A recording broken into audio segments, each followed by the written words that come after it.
Então, vamos falar aí sobre a família, Carol Malta, não é verdade? Bora lá. Então, a sociedade que a gente sabe está cada vez mais exigente e nós temos cada vez menos tempo para dedicar aos filhos.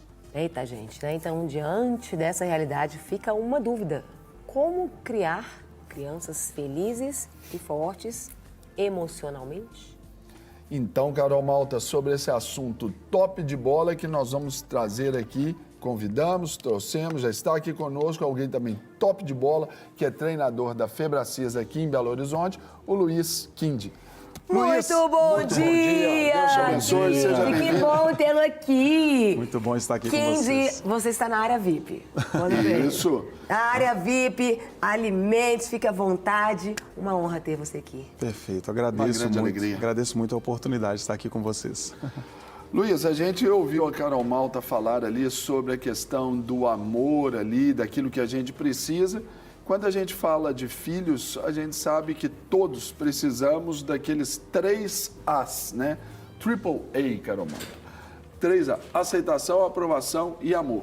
Filhos emocionalmente felizes, seguros, os pais têm que ter essa consciência, né?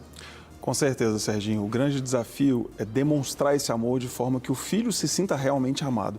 Se a gente fizer uma enquete com todos os pais, eu tenho certeza que 100% deles dirão: eu amo meus filhos. Sim. A questão é, seu filho está realmente percebendo essa comunicação de amor? Porque muitas vezes os pais comunicam o amor com os filhos, dando presentes, colocando em boas escolas, dando boas férias, mas a presença de amor, essa comunicação de amor, que faz com que nós realmente nos sintamos amados. É isso que vai fazer diferença no estado emocional do filho. Mas, como a Carol sabiamente falou mais cedo, a comunicação de amor, ela não pode ser confundida com permissividade. Assim, não posso pôr limites dos meus filhos, senão eu não vou estar amando. Muito pelo contrário. Crianças, elas gritam por limites. Elas imploram por limites. E cabe a nós, pais e mães, colocarmos esses limites com amor. Porque também não pode cair naquela armadilha de colocar limite e ser aquele pai autoritário que massacra a autoestima do filho. Uma criança que ela cresce com a autoestima massacrada, dificilmente ela vai ter o fortalecimento emocional na fase adulta, né? Sim. Então tá aí o nosso desafio de colocar limites com amor, com paciência, com, igual o Sérgio trouxe ali, pertencimento. A criança que ela não se sente pertencente naquele núcleo, ou acolhida e amada naquele núcleo, certamente ela vai procurar outros núcleos, outros lugares onde ela se sinta amada e pertencente. Só que nem sempre esses núcleos estão ali dispostos a amar.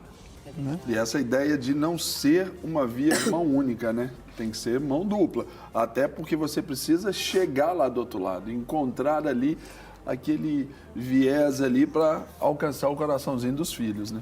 Com certeza. É uma questão, sim, de você se questionar, né? Sempre. Vai comunicar alguma coisa com o filho.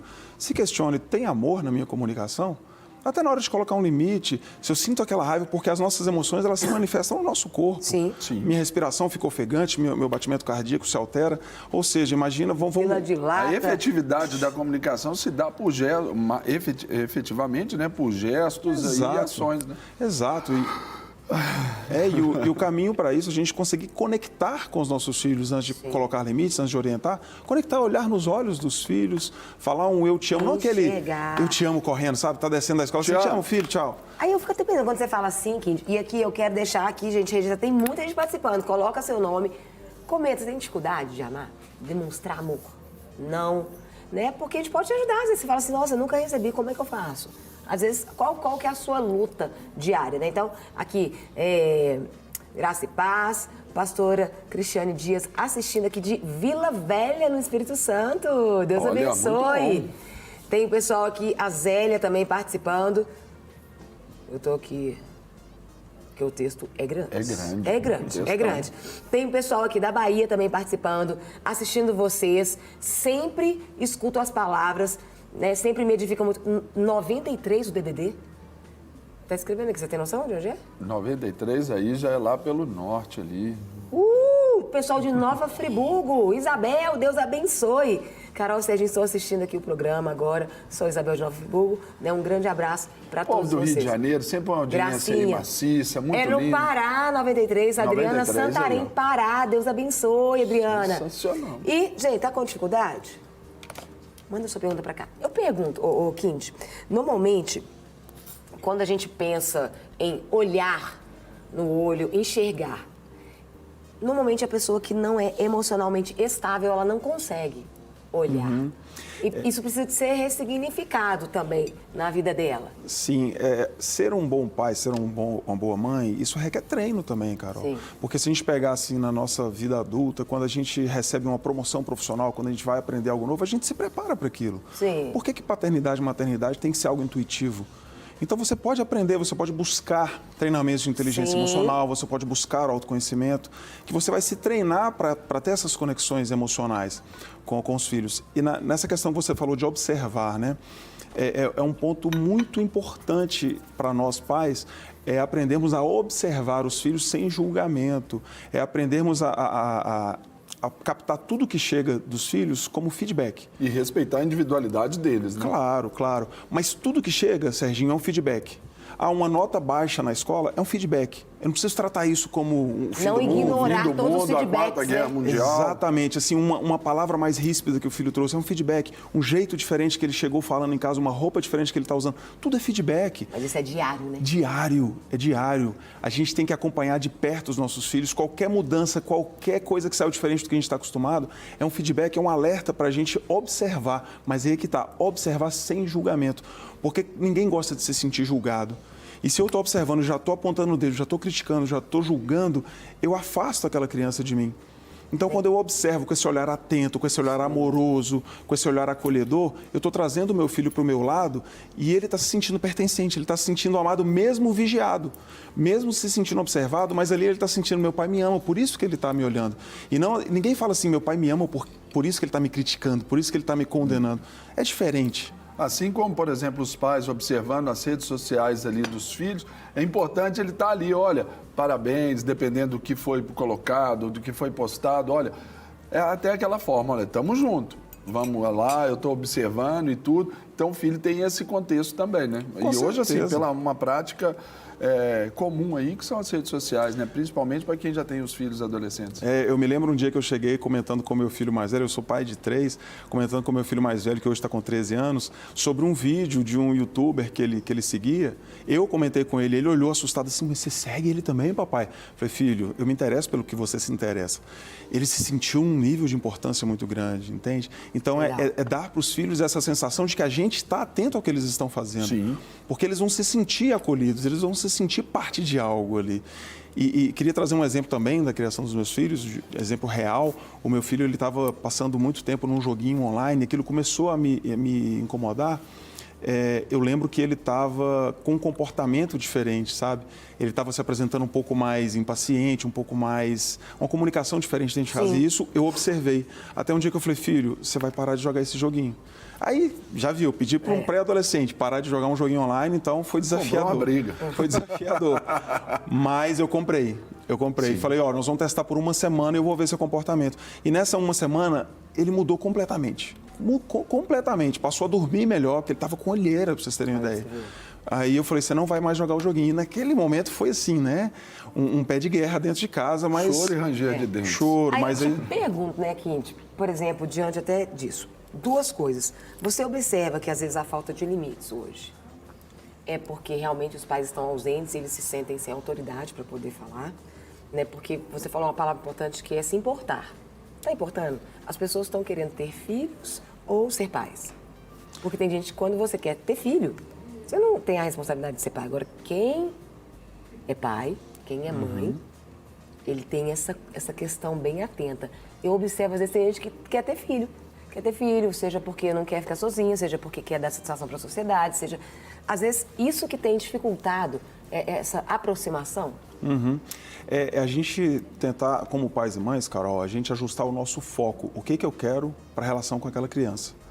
Porque se a gente perguntar para pais e mães o que você deseja para o futuro do seu filho, eu acredito que 100% deles vão falar, quero que ele seja bem-sucedido, quero que tenha bons relacionamentos.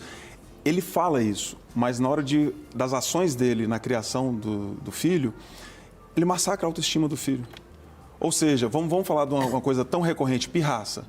Aí na hora da pirraça, o pai perde completamente o equilíbrio emocional, o pai e a mãe perdem completamente o equilíbrio emocional e massacra a autoestima da criança. Ou seja, você perdeu o foco do que você quer para o seu filho lá na frente. Qual que é o foco? O foco é ter um filho forte e feliz emocionalmente. Se esse é o foco, eu tenho que começar essa plantação agora, enquanto ele está menor. Quanto menor, melhor nisso. Então, nisso que a Carol falou, depende de onde está o foco. Se o meu foco para aquela criança é que ele seja feliz e forte emocionalmente, num momento de pirraça, eu não preciso agir com grosseria, com agressividade, com agressão física, muitas vezes. É desnecessário. Eu tenho que pensar, força e emoção que eu quero, força emocional que eu quero trazer para essa criança, isso começa agora. Eu posso corrigir a atitude daquela criança sem condenar a atitude dessa criança. Não é como a gente vê tanto na Bíblia, assim, é condenar o pecado sem condenar o pecador. Ou seja, eu corrijo a atitude da minha criança, eu mostro para ela que não é certo agredir, não é certo gritar, mas eu não preciso falar para ela que é errado ter raiva. A raiva é um sentimento, é uma emoção que vem. E inteligência emocional é aprender meu filho a lidar com essas emoções sem ter que massacrar as emoções dele. Eu vivo uma situação que eu já ensinei isso para os meus filhos desde pequeno. Obediência é a primeira vez. Não é aquele negócio que o pai fica 1, 2, vou contar. Aí conta até 1000, só não foi na sequência, né? Eu digo para eles sempre o quê? Obediência é a primeira vez. Depois aí já complica. O exemplo que eu dou é, você está atravessando a rua. Se eu digo assim, João Pedro, Ana Clara, para. Se eles pararem, eu tenho a chance de salvá-los de um atropelamento, de alguma coisa assim. A primeira vez. Se eu disser, João Pedro, Ana Clara, parem. E eles, que pai? Por quê? Onde? Bluf, passou o carro. Eu sempre dou esse exemplo para eles. Para mostrar que eles vão ter que ouvir, mas sem aquela condição de... Aí depois vamos entender o porquê das coisas, mas eles primeiro obedecem para ter autonomia, até que sabendo que eles têm o limite, né? Com certeza. Vamos ver aqui essa mensagem que a Carol Malta aqui nos passou. Vamos ver aqui a Gisele. Bom dia, a paz do Senhor. Meu nome é Gisele, tenho um filho de 7 anos. Ele às vezes chora quando fica chateado, quando repreendido por mim. Quando abordo ele, tem dificuldades em olhar nos olhos e dizer o que incomoda. Como devo agir? A Gisele. É interessante, a dica que eu dou para a Gisele é acolher o sentimento do filho, é se colocar no lugar dele, é tratá-lo com empatia, né? Muitas vezes é muito comum a gente ver adultos menosprezando o sentimento da criança. A criança chorou porque a rodinha do carrinho quebrou. Aí o adulto fala assim, que coisa boba, você está chorando por causa da roda do carrinho? Só que a roda do carrinho para a criança é algo extremamente importante, né? Então, acolher a demanda da criança com atenção, com empatia, tentando se colocar no lugar da criança, olhando nos olhos da criança e falando, olha, filho, eu sei como é que você se sente. Trazer um exemplo seu de quando você era criança, eu lembro quando aconteceu algo assim na minha infância. Ou seja, a criança vai te olhar falando, olha, minha mãe me entende, meu pai me entende. E aí vai rolar aquela empatia, aquela conexão. E aí a criança se sente parte disso. Se sente respeitada, né? Exatamente, se sentir respeitada, acolhida. Né? Mesmo sabendo ali o seu papel ali naquele contexto, naquele sistema ali. Pai, mãe, filho, e pronto, acabou. Exatamente. Uma coisa que você citou antes da obediência, muito importante, só que a obediência tem que ser construída na autoridade, né? Isso é muito importante. Não no autoritarismo. Não no autoritarismo. Aí até responde uma pergunta ali que chega de uma mãe ali que está nos perguntando, falando sobre tudo que ela pede ao filho, ele diz não para ela, não é? E isso aí é construir mais cedo, mas é aquela condição. Não, ele falou não, então ele também tem que estar pronto para ouvir o não. Porque o não é a primeira palavra consciente que a gente diz, né? Sim, a gente ensinar as nossas crianças a lidarem com frustrações é muito importante. Porque eles vão chegar na fase adulta e vão lidar. Exatamente. Aí a gente vê, às vezes, adolescentes, jovens se matando porque terminou um namoro. Ou seja, não sabe lidar com uma frustração, não sabe lidar com um momento, uma adversidade. Isso é construído agora, né? É com o não, é com os limites. Não é que a gente ensina isso. É importante. Muito bom, muito bom, muito bom. Não quer ficar um segundo por fora da nossa programação? Agora você pode nos acompanhar através das plataformas digitais. Não perca tempo. Acesse, curta e siga-nos. Fique por dentro de tudo o que acontece por aqui. Rede Super, inspirando você.